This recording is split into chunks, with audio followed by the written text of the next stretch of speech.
wait. Waiting is really hard, isn't it? How did it make you feel? That was only 1 minute.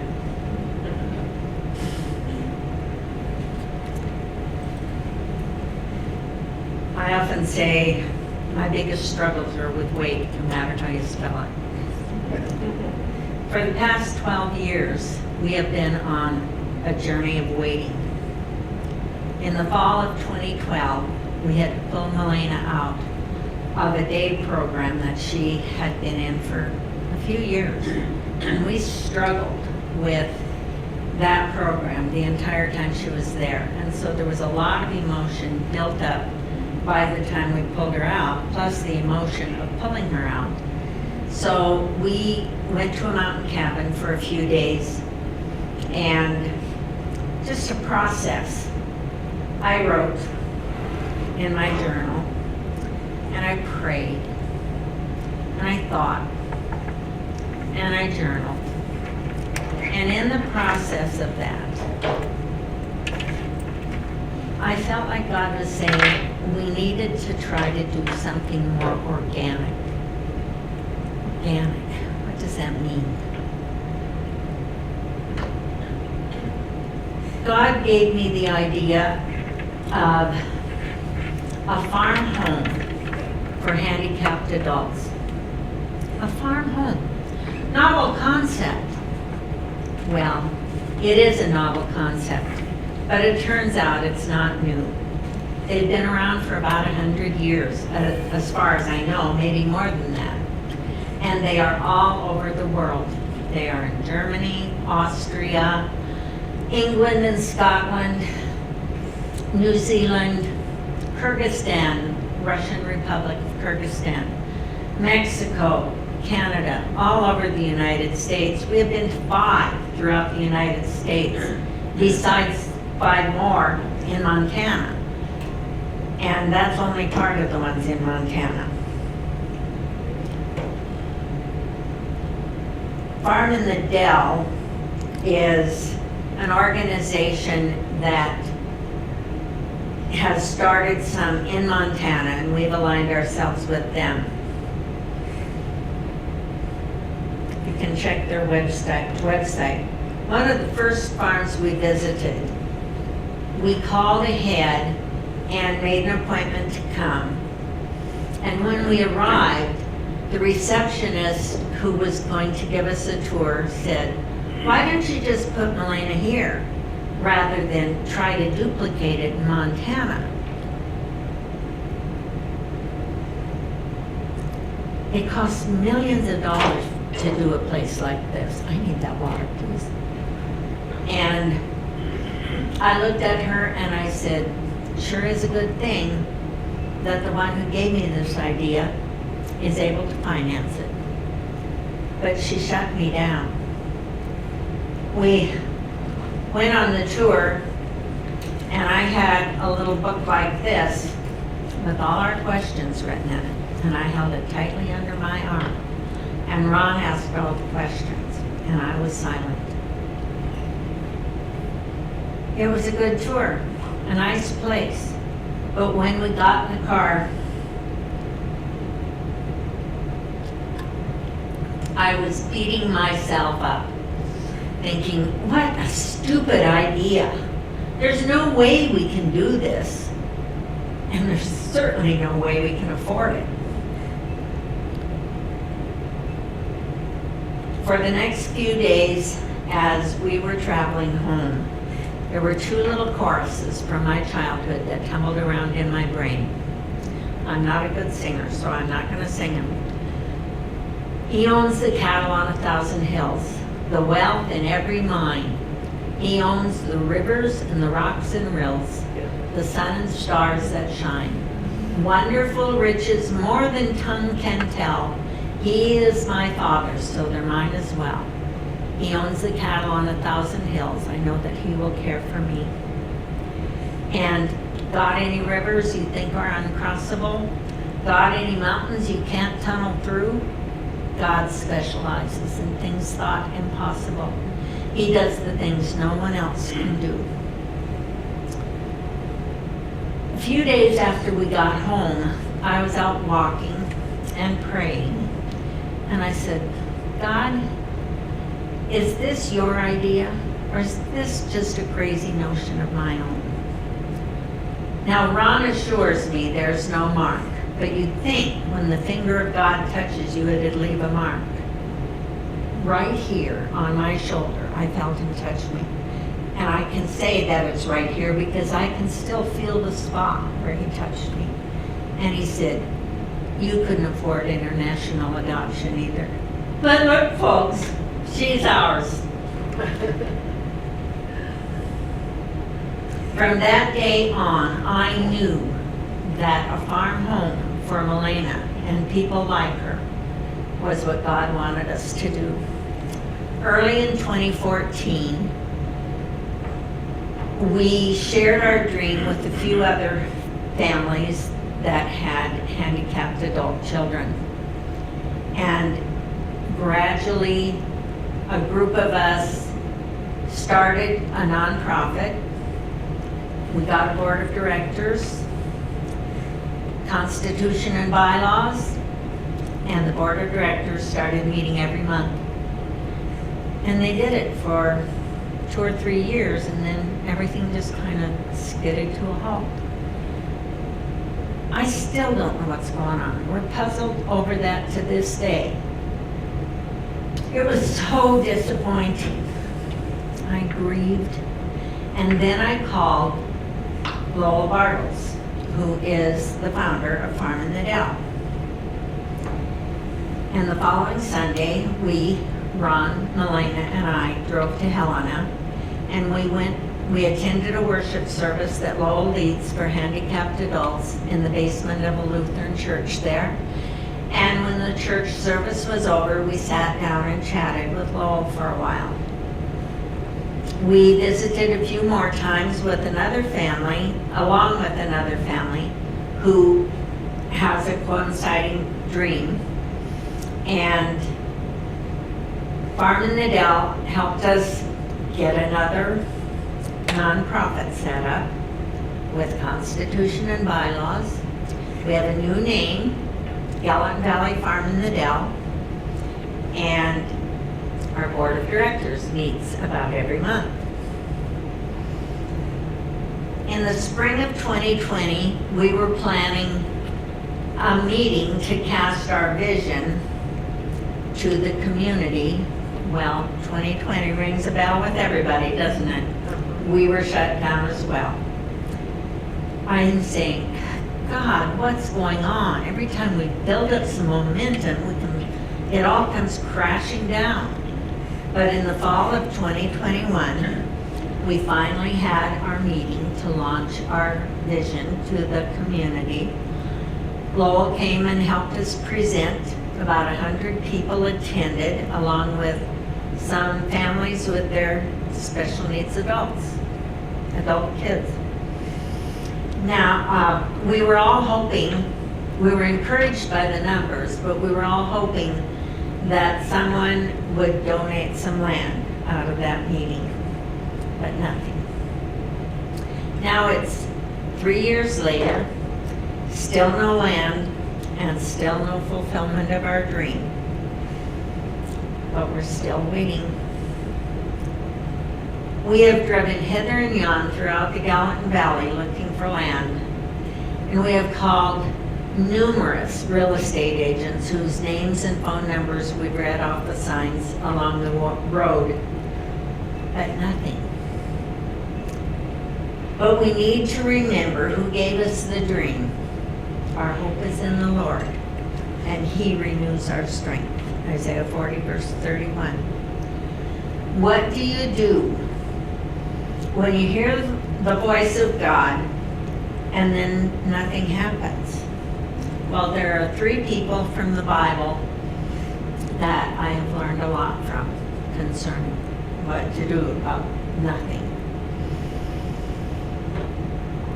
Let's start with Joseph in Genesis 37, verses 3 to 11.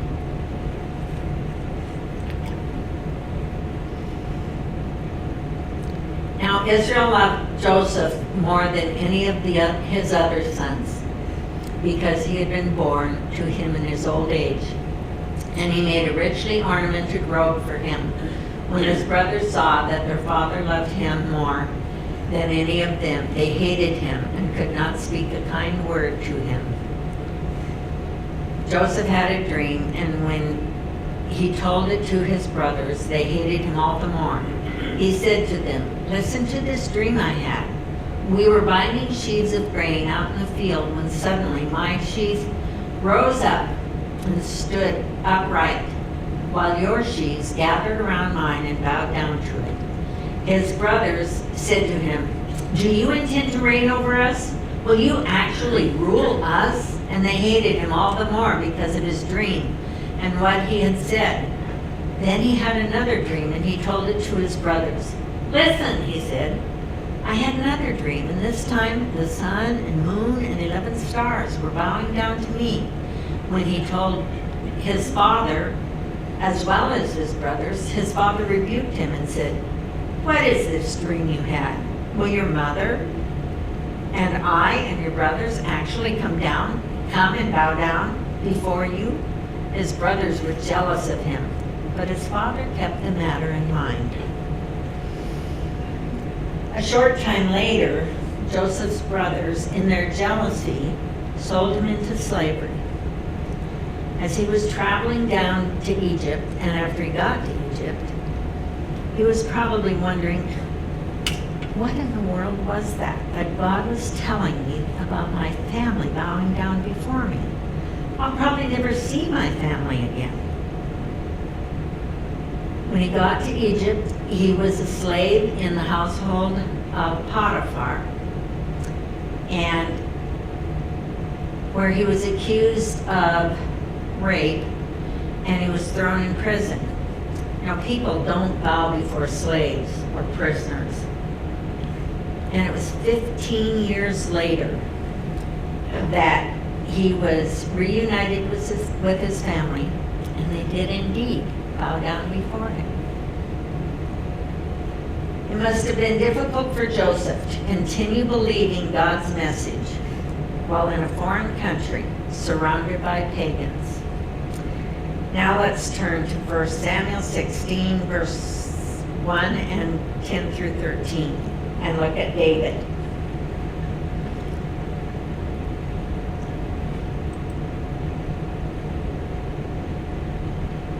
No, 1 Samuel 16.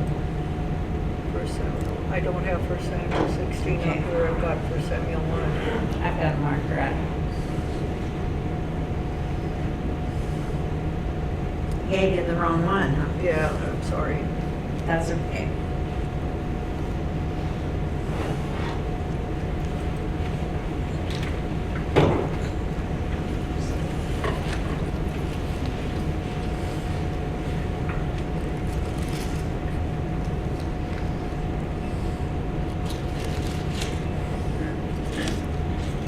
The Lord said to Samuel, "How long will you mourn for Saul, since I have rejected him as king over Israel? Fill your horn with oil and be on your way. I'm sending you to Jesse of Bethlehem. I have chosen one of his sons to be king." And then 10 through 13. Jesse had 7 of his sons pass before Samuel, but Samuel said to him, "The Lord has not chosen any of these." So he asked Jesse, "Are these all your sons? All the sons you have?" "There is still the youngest," Jesse answered, "but he is tending sheep." Samuel said, "Send for him. We will not sit down until he arrives." So he sent and had him brought in. He was ready with a fine appearance and handsome features. Then the Lord said, "Rise and anoint him. He is the one." So Samuel took the horn of oil and anointed him in the presence of his brothers. And from that day on, the Spirit of the Lord came upon David in power.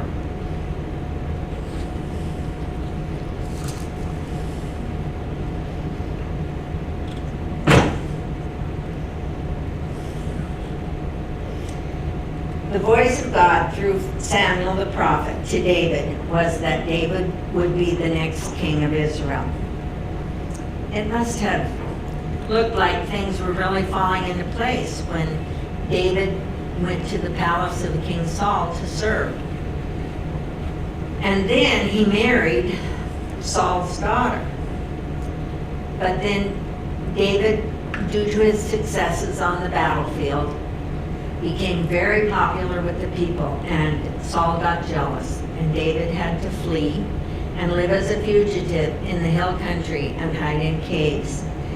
And eventually he went into exile in the land of their enemies, the Philistines, whose champion David had killed. It was 15 years from the time that David heard from God that he would be the king until he ascended the throne. During all that time of running from King Saul, it must have seemed hard to believe for David to believe that God had really spoken to him and promised him the kingdom. And now let's turn to Genesis 12, verses 1 through 7. We have those. And look at Abraham.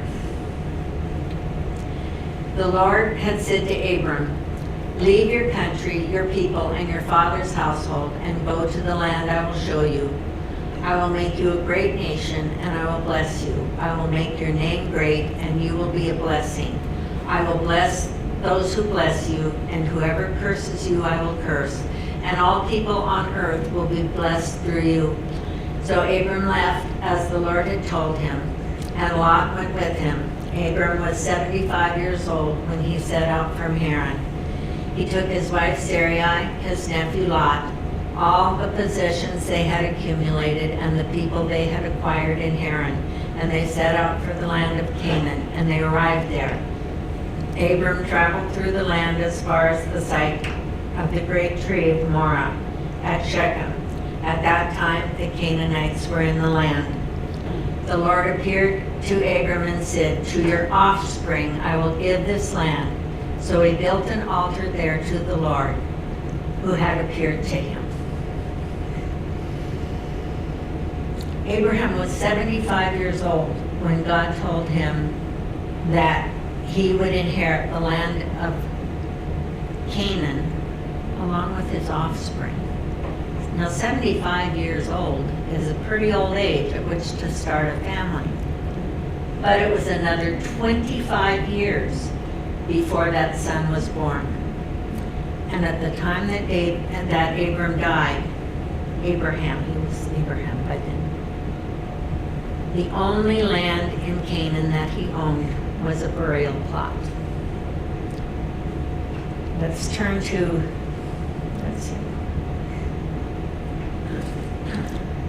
Hebrews 11, verses 8 through 12. By faith, Abraham, when called to go to a place he would later receive as his inheritance, obeyed and went, even though he did not know where he was going. By faith, he made his home in the promised land. Like a stranger in a foreign country, he lived in tents, as did Isaac and Jacob, who were heirs with him of the same promise. For he was looking forward to the city with foundations, whose architect and builder is God. By faith, Abraham, even though he was past age, and Sarah herself was barren, was enabled to become a father because he considered him faithful who had made the promise. And so from this one man, and he as good as dead, came descendants as numerous as the stars in the sky and as countless as the sand on the seashore. Faith is the issue here. Whether we are speaking of Joseph, David, or Abraham, it was faith that carried them through their long wait. Hebrews 11, verse 1 says, "Now faith is being sure of what you hope for and certain of what you have not seen." But faith alone would not have carried them through. had their faith not been grounded, or had been grounded in anything but God. Oh, my mouth is dry again. The Egyptians had gods in whom they believed, but what set Joseph apart from them was his God in whom he set his faith. David's faith was in God, and that carried him through. Saul's faith was in Saul, and that accounted for his insecurity. Psalm 16, verse 7 and 8.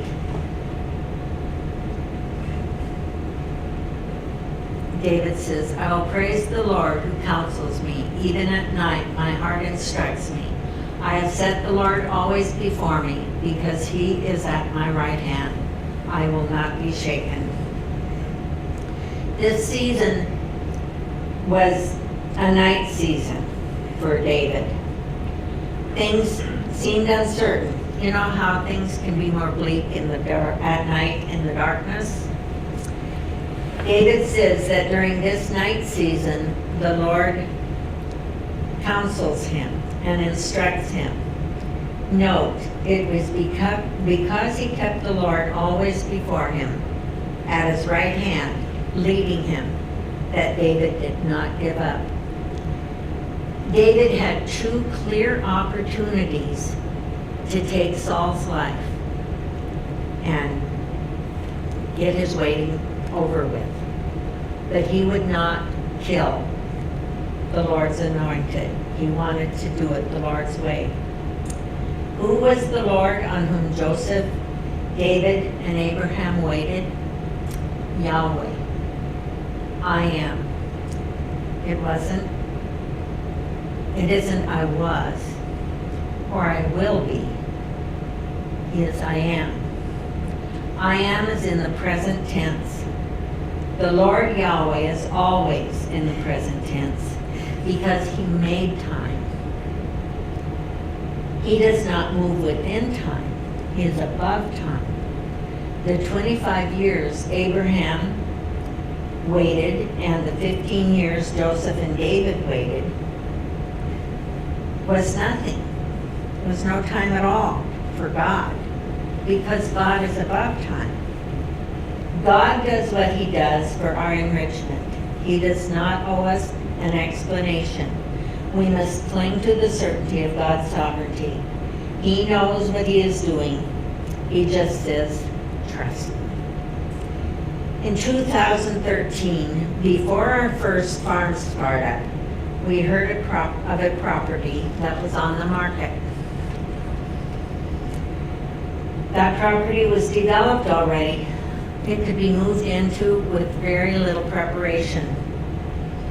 We drove out to have a look, and when we got there, there was a big gate locked with a big sign on it, but we could sneak around the gate. On the sign it said 52 acres, $5 million, and it had the name of a real estate company and a phone number. We found one person there who gave us permission to poke around. He said everything is locked up, but you may look in the windows if you'd like. So we looked, and we liked what we saw.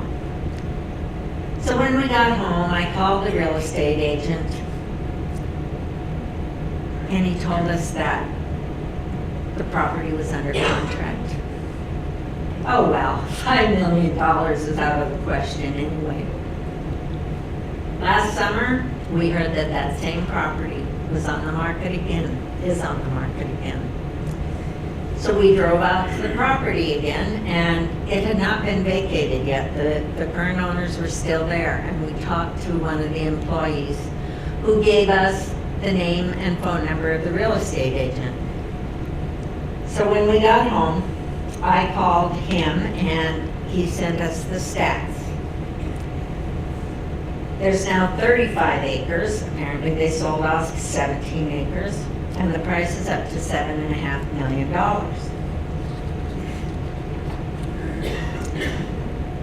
A few nights later, I woke up in the night and I confessed to God that giants are my biggest deterrents, especially financial giants. And God reminds me of David and Goliath. Goliath is a big bully that is out challenging the people of God day after day. David is a teenage kid who goes to visit his brothers at the front, and he sees and hears the giant Goliath challenging the army of Israel. He says, "How come he is challenging you day after day? Hasn't anybody accepted this challenge?" And they kind of scoff at him, and then General Abner hears what David is saying. He brings David to Saul, the biggest guy in the country. Saul offers him his armor, and David says, "I don't need your armor, it's way too big for me. I was taking care of my father's sheep, and the Lord helped me slay a lion and a bear, and he'll help me take care of this giant too." Then God reminds me of the lion and the bear that he helped me with. In the mid-'80s, God is talking to us about homeschooling our kids. This is before homeschooling is a thing. I didn't know anything about homeschooling. But we took our kids out of school that fall. People are being jailed for homeschooling at that time, but we took our kids out of school that fall. And Tara and Travis, our oldest two, finished school at home and went off to college, and both of them graduated with honors. Todd, our youngest, never went to school.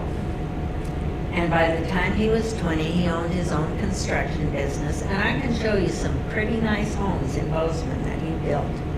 I probably couldn't show them inside because they're not mine.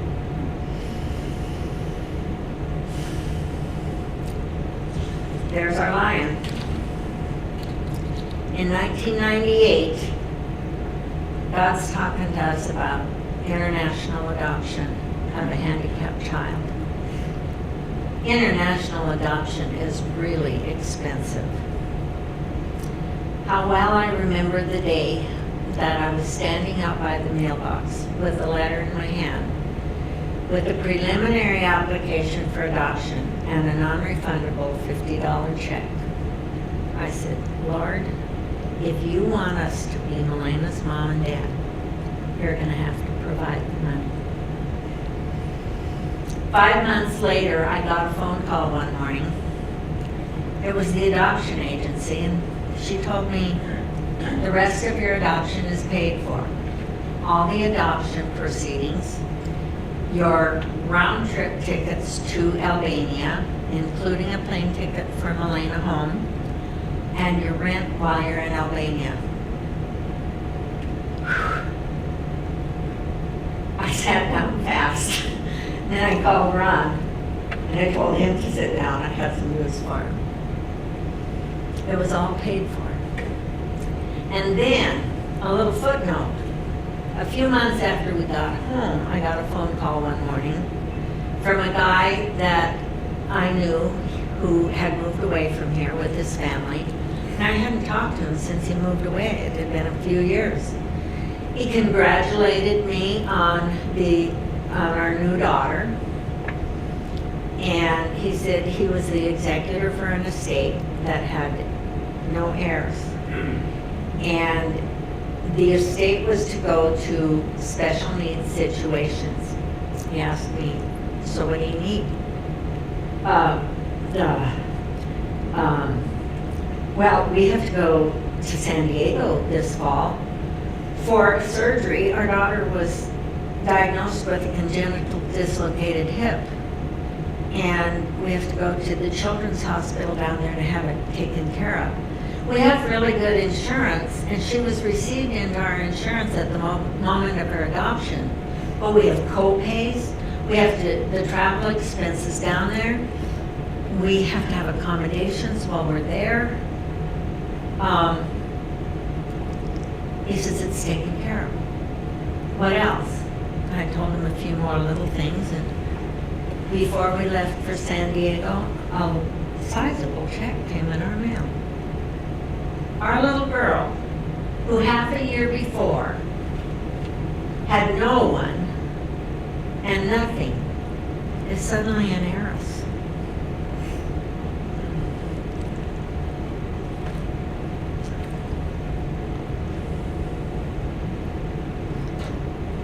Only God. God told me that night that he would take care of our $7.5 million giant as well. You know, while Joshua was preparing to lead the children of Israel into the promised land, they were standing on the banks of the Jordan River, and it was at flood stage. How was he going to get all these people across the river? God told him to have the Levites carrying the Ark of the Covenant walk into the river, and God would part it. I'm sure they thought, why can't he just part it while I'm standing on the bank? But no, they had to get their feet wet. I wondered, how does God want us to get our feet wet? I puzzled about that for a few days.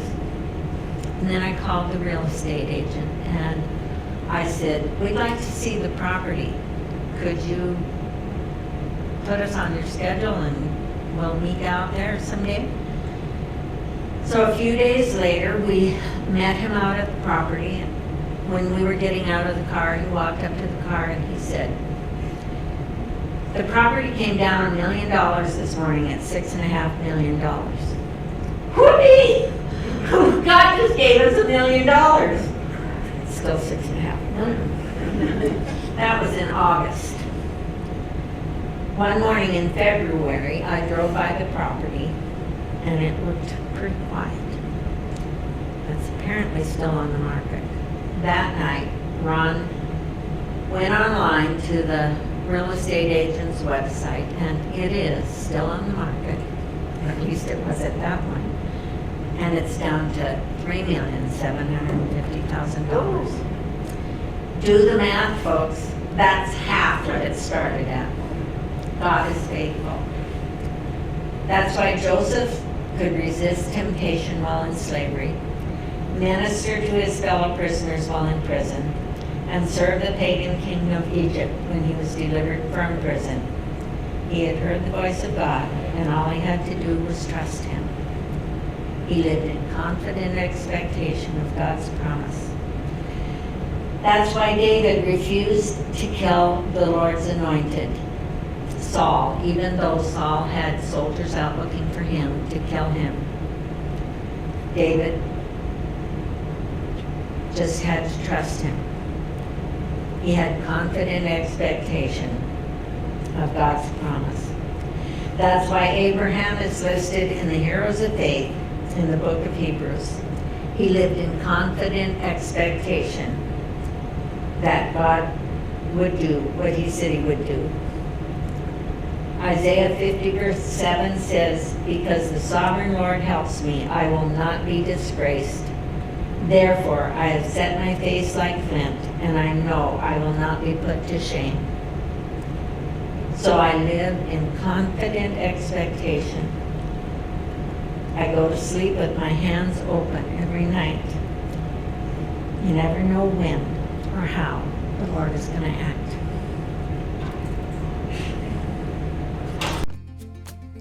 Farm in the Dell is a unique home for adults with disabilities. For nearly 4 decades, Farm in the Dell International Foundation has worked to bring a new way of life to the developmentally disabled of the world. Farm in the Dell started in Montana and has grown to become an international community. We work hard to build community-based, self-supporting homes for the disabled. Farm in the Dell Foundation works to acquire land, build the home, begin the farm, and integrate the entirety into the local community in a way that is beneficial to the community, the residents, and the workers at the farms. The Farm in the Dell isn't just a group home for the developmentally disabled. These facilities provide adults with disabilities the opportunity to continue to grow into productive members of society in an environment where their individual skills and talents are realized. It is our intent to implement this model here in the Gallatin Valley to address the needs of both these adults and their local communities. Living and working with a group of similar individuals brings out the best in each of the residents and collectively allows them to accomplish tasks that individually they would be unable to. Like a family, the unique qualities of each individual are embraced so that all have a sense of value and belonging. These farms not only provide an engaging work setting, but a unique social community as well.